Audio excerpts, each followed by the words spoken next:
Welcome to our second series on freedom. It won't be as long as the first, but it will have surprises and curiosities that are vital to us now at this time in American history. Our liberty, our freedom has deep meaning. Let's briefly review our last presentation. Our main goal is to plainly and simply clarify the moral basis undergirding the Constitution so that every citizen will be better prepared to live by it and want to defend it. But that's not all. We're aiming for right thinking to enable us to take right action. Let's continue our review. We learned that freedom is, in fact, a gift from God. That makes it a religious principle. The potential freedom available is relative to the intelligence of each creature, and each of us has different amounts of freedom and varied skills in using that freedom. For example, a baby has arms and legs, but not the freedom to walk or to beautifully play a musical instrument, a freedom he may have 10 years from now. Our freedom grows as we mature, as we learn more, and as we make good decisions. Helping us make right decisions are virtues such as honesty and love. We also grow more freedom as we cooperate with others toward common goals. Our freedom is protected by the Constitution, which almost makes it a religious document in itself, because the Constitution is based on religious principles. Those religious principles engender in all Americans moral character, and a moral character gives birth to a desire for all nations to enjoy and increase for themselves the same freedom we have. These nations can do so without being required to convert to Christianity or any church in particular. We help them make this transition by being good examples, and when asked, use persuasion to help them, but never aggressively or to take unfair advantage. Freedom absolutely demands that we accept personal responsibility at all times for learning, growing, and using freedom wisely. Our honesty also demands that we admit errors and make restitution to those we offend. To improve America, we must what? Improve ourselves. That is, take responsibility to be a good person, a righteous person, and all that that means. Each of us must set his own standards and then stick by them so we can be trusted. We don't want platitudes, hypocrisy, or self-righteous accusations, or to be controlled by others. Instead, we want solutions that work by voluntary cooperation. Thoreau knew the secret. There are thousands hacking at the branches of evil, to one who is striking at the root. In other words, while thousands are putting out brush fires, the arsonist remains free to continue starting more fires.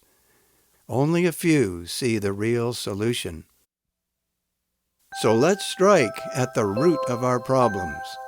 What is that root of our social and national problems today? By now you already know, but most people may have never thought about it. Personal virtue, honesty, love, trust, caring for others. This is the soil from which wisdom grows. Wise choices thereafter increase and preserve our freedom.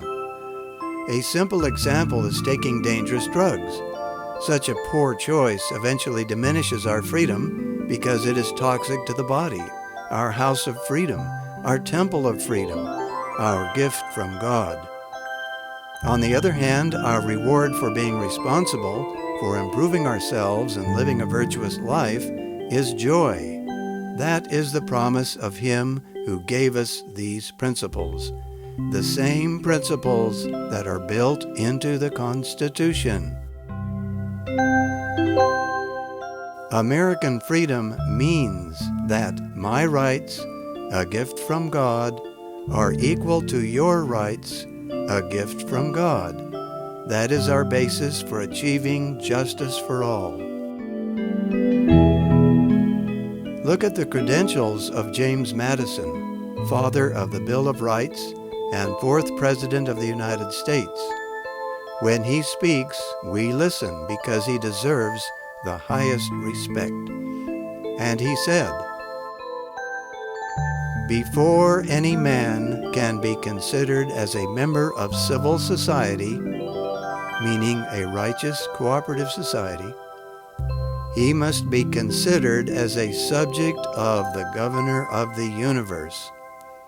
In other words, a man should not be considered civilized if he does not believe in God in the first place, and does not obey God in the second. To be a subject of the governor of the universe is to submit to our sovereign's universal laws of peace and happiness. He continues, "In matters of religion, no man's right is abridged in a civil society, that is, a righteous one. This means that every man's belief is safe under the Constitution, unless that man believes he has more rights than the rest of us and tries to subvert or destroy our God-given rights. Freedom is a religious principle.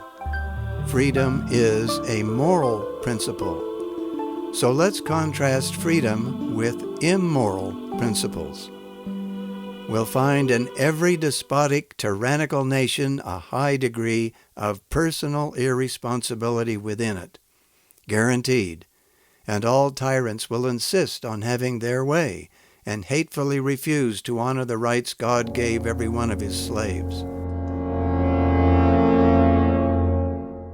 Total servitude to the state requires some degree of idolatrous allegiance to the leader and his followers.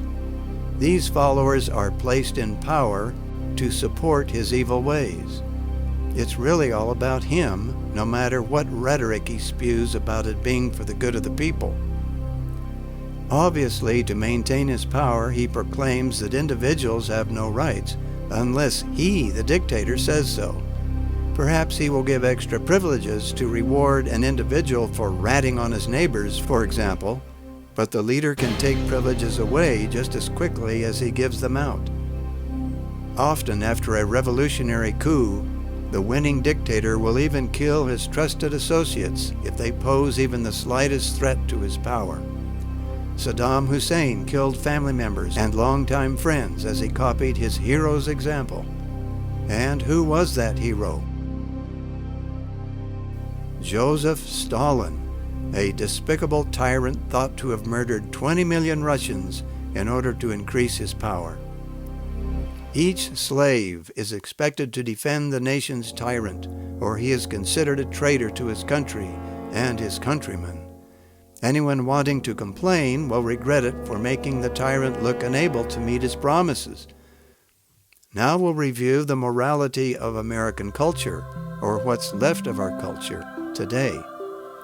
Our morality means accepting personal responsibility for what we do. That means we freely use our powers, our freedom, to benefit ourselves and our community at the same time. We do it voluntarily. Recognizing the equal rights of everyone else is an internal gyro that keeps the people from splitting apart from contention, injury, theft, rape, and other crimes that divide and weaken society. The golden rule is an attitude. There is personal security in knowing that if we're in trouble, somebody else will help us, and we are willing in return to help them if we need, to the best of our ability.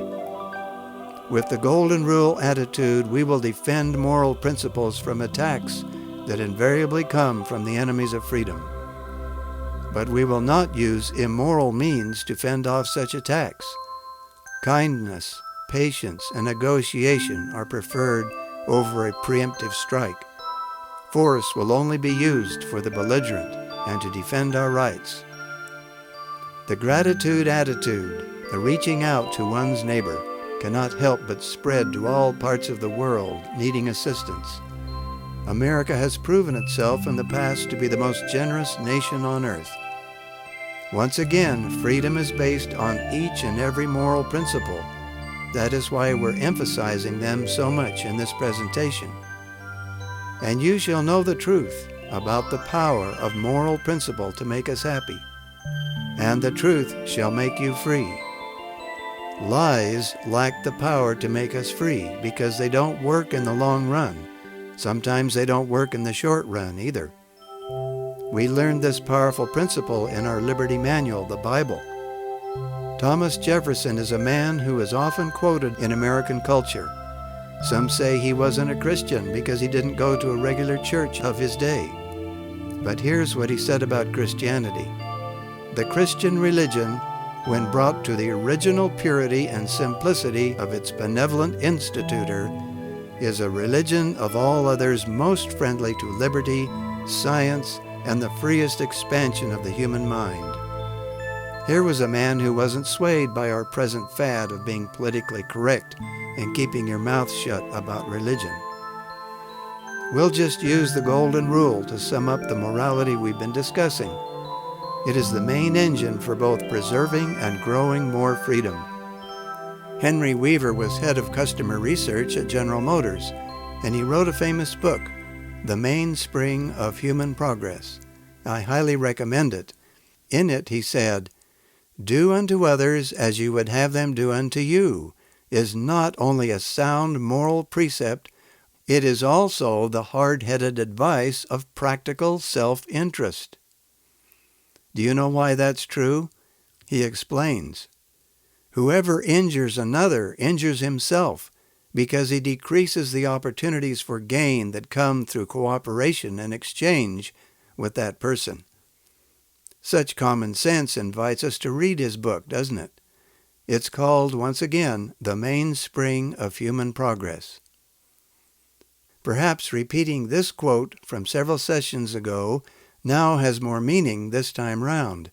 It is one of the most beautiful compensations of this life that no man can sincerely try to help another without helping himself.